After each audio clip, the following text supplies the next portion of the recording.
Well, you have to stop listening to lobbyists. You know, I was not a big person for lobbyists. And if they have even a little access to like a president or a senator or a congressman or woman, they're snakes. They get a lot of money. Yeah. And in some cases, they just take the money. They don't do anything. But you have a lot of lobbyists in Washington pushing, and certainly a lot for all of the things that we're talking about, including winning. Alcohol. The lobbyists are winning, it feels like. Yeah, they're winning. They're making a lot of money, absolutely. Can you stop that? Can a president stop that? Like, how do we stop that? Well, one way you could stop it is to say if you're going to go into government, you can never be a lobbyist. In many cases, they have rules and regulations where you can't do it for 4 years, 3 years, 5 years, whatever. You mean be a lobbyist after you were an elected official? I mean, you could Is that what you're saying? You could say that if you're an elected official or if you work in government, you can never be a lobbyist. You have people that work in government and they give out contracts to the military, and then they leave and they work for the people that they're giving out contracts to. That's exactly what happened with the Sackler family, with the drug companies. They hired people that were on the FDA to work for them so they could loophole the laws. Yeah. Or, But can we outlaw lobbyists, or we can't do that? Well, there's a whole constitutional thing there. I mean, can you make somebody never, ever go into the business if you work for government, and especially if you're giving out contracts? In other words, you're a powerful person within some industry, the Navy, the Army, anything. It could be military procurement, etc. There's a whole thing there's a whole question as to you give out a contract and then all of a sudden you're working for the person you gave out the contract to, or the company that you gave out the contract to. Right. It's like you're playing both sides of the net. Well, it's obviously a problem, and it's a big problem, and we were doing things about it, but then we had to get down to other business. We had to we had a lot of problems with this country. A lot of problems. It's pretty clear that the establishment doesn't like you, I would say. What do you think? Well, I think the people like me. Oh, yeah, the people. We're leading now in all the polls. We're leading, and Rasmussen just came out a little while. Rasmussen's a very highly regarded poller. We're leading by 5 points. Rasmussen poll. And others also, and we're doing well. But I think the people like me a lot. We agree. won, and then we did. No doubt.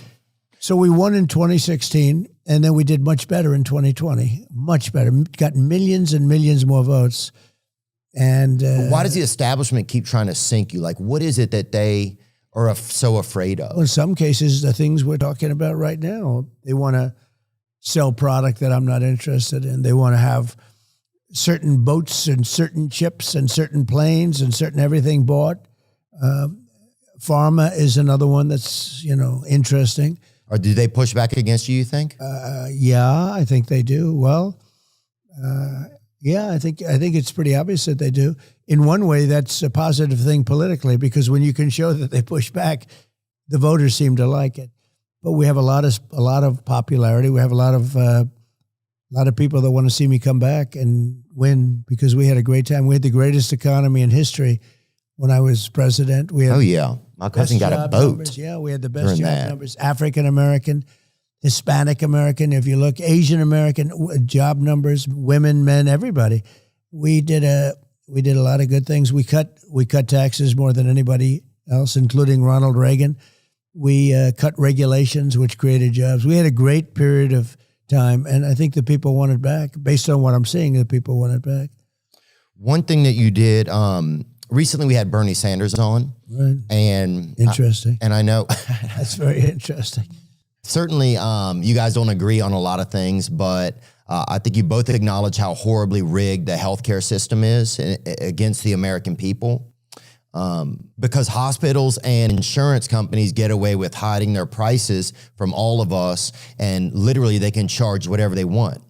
It's like you sign up and say, yes, I'll pay. You trust the hospital, but then you get home and the bill it's whatever, which pretty much feels like some form of extortion to me. That's what it seems like to me. It's a form. Yeah. But you had an executive order where you created a federal rule forcing hospitals and insurers to publish all their prices. Yep. Right? So that people would be able to know, okay, if an MRI costs $600 here and it's $5,000 there, then I can go here and save myself money. Right. But that hasn't even been enforced. Like hospitals...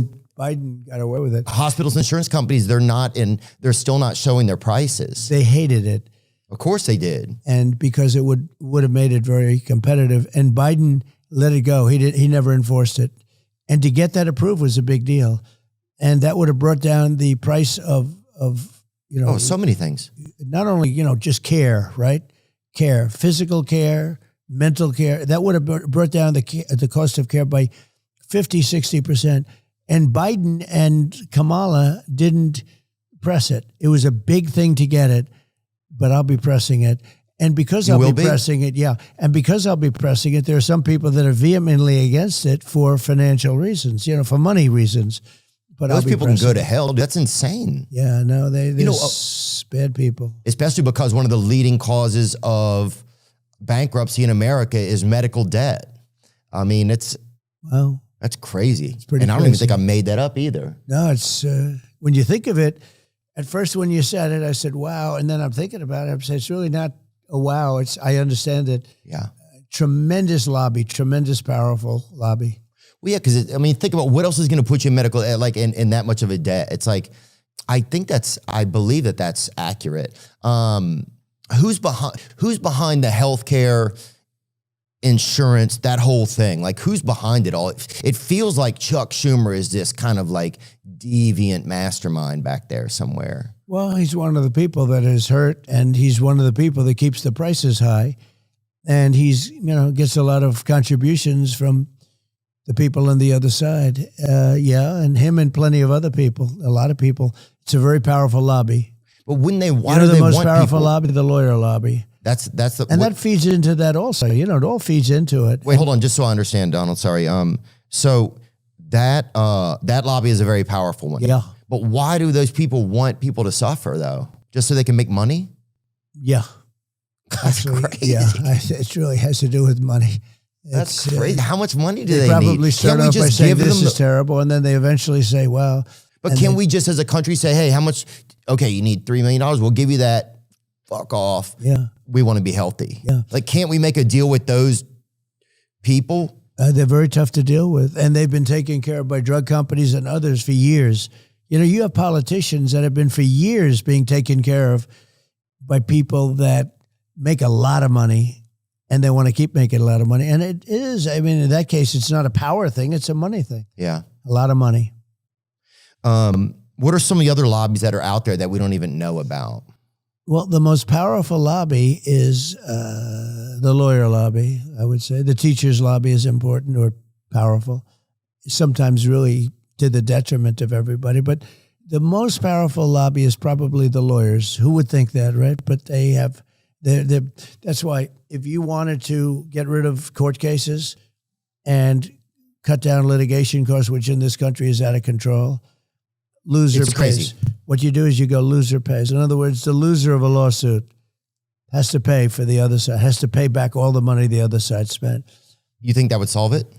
Yeah, it would get rid of 75, 80% of the litigation. We are a very litigious country. It's all bureaucratic. It's all dirty paperwork. It's a bunch of rigmarole. Well, if that would happen, you'd get rid of a lot of it. But the lawyers are opposed to it. It probably will not happen no matter what, because obviously the lawyers want to. What would have to happen? The Supreme Court would have to vote on something to make it happen? I don't know. I think that it maybe would have to go before the Supreme Court. But the most powerful lobby is that lobby. And if you wanted to get rid of litigation, if you went, and Europe has it, a lot of places have it in different countries, where loser pays. If you sue somebody and you lose, you have to pay the costs of the other side. Yeah, that makes sense, I think. And what happens is people don't sue. It's a tremendous difference. But this country, the lawyers are very much opposed to it in this country.